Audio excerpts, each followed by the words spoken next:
मुझे जल्दी एक बड़ी रकम मिलने वाली है, फिर मैं तुम्हें किसी लाइव म्यूजिक वाले बार में ले चलूंगा। ओ न्याजी, छोड़ो इन बातों को। तुम्हें पता है ना मुझे बाहर जाने का वक्त नहीं मिलेगा। अच्छी तरह जानता हूं मैं। जब वो मुझे पैसे मिल जाएंगे ना, मैं तुम्हें काम करने नहीं दूंगा। हाँ, क्या वाकई हम इतने खुशकिस्मत हो सकते हैं? कभी भी नहीं। असल में न्याजी, मुझे अदनान साहब के लिए अफसोस होता है। बेचारे बिल्कुल टूट गए हैं।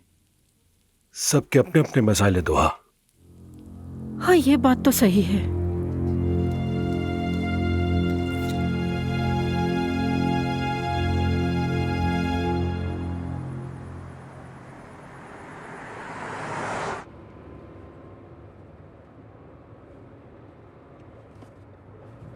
तुम ठीक तो हो ना?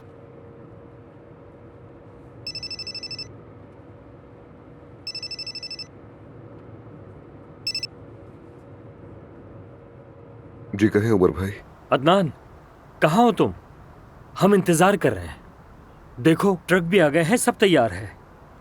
और मैं फैक्ट्री से जनरेटर भी ले आया हूँ जैसा तुमने कहा था। तो बिजली का मसला हल हो गया है। ये लोग तुम्हारा इंतजार कर रहे हैं। अदनान, क्या फोन पर अदनान है? मुझे बात करनी है। 1 मिनट रुको, जरा इनसे बात करो।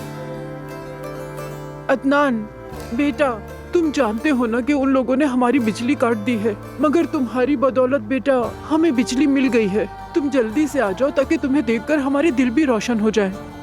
जी मैं आ रहा हूँ, बस आपकी तरफ ही आ रहा, रास्ते में।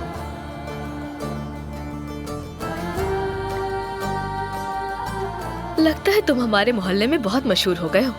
अगर तुम इलेक्शन में हिस्सा लोगे ना तो हमारे इलाके के लोग तुम्हें ही जिता देंगे वोट देकर। अदनान, तुम मुस्कुराते हो तो मुझे सुकून मिलता है। मेरी नहीं तो अपनी अम्मी की खातिर मुस्कुरा, खुश हो जाएंगी वो।